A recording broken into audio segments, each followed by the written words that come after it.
AP అంతటా దొంగ ఓట్ల పంచాయతీ రచ్చకెక్కుతోంది. ప్రతి నగరంలో పార్టీలు ఒకరిపై మరొకరు దొంగ ఓట్ల విమర్శలతో గుప్పిస్తూనే ఉన్నారు. ఇక తిరుపతి నగరంలో అధికార పార్టీ దొంగ ఓట్ల నమోదుపై వెంటనే చర్యలు తీసుకోవాలని కోరుతూ బీజేపీ నాయకులు జిల్లా ఎస్పీకి వినతి పత్రం సమర్పించారు. బీజేపీ రాష్ట్ర అధికార ప్రతినిధి భానుప్రకాష్ రెడ్డి మాట్లాడుతూ రాష్ట్ర వ్యాప్తంగా దొంగ ఓట్లతో అధికార పార్టీ గెలవాలని చూస్తోందని విమర్శించారు.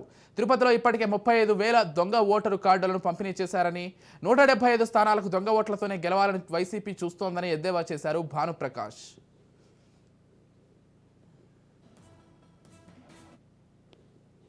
దొంగ ఓట్ల ద్వారా అధికారంలోకి వచ్చినటువంటి ఈ అధికార పార్టీ తిరిగి అప్పటి నుంచి ఇప్పటి వరకు ఆ 35,000 ఓట్లు దొంగ ఓట్లు క్యారీ అని అవుతా ఉంది. అవి కాకుండా అదనంగా ఇంకా దాదాపు ఒక 20,000 ఓట్లు అదనంగా క్యారీ అయ్యాయని చెప్పి చెప్తున్నారు. దాదాపు 50,000 ఓట్ల దొంగ ఓట్లతో ఈరోజు తిరుపతి పార్లమెంట్ నియోజకవర్గంలో అధికార పార్టీ దొంగ ఓట్ల ఆధారంగా తిరిగి గెలవాలని చెప్పి ప్రయత్నం చేస్తోంది.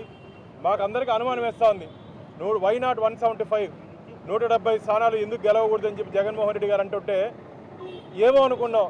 అంటే కేవలం దొంగ ఓట్ల ఆధారంగా అధికార పార్టీ తిరిగి అధికారంలోకి రావాలని చెప్పి కలలు కంటా ఉంది.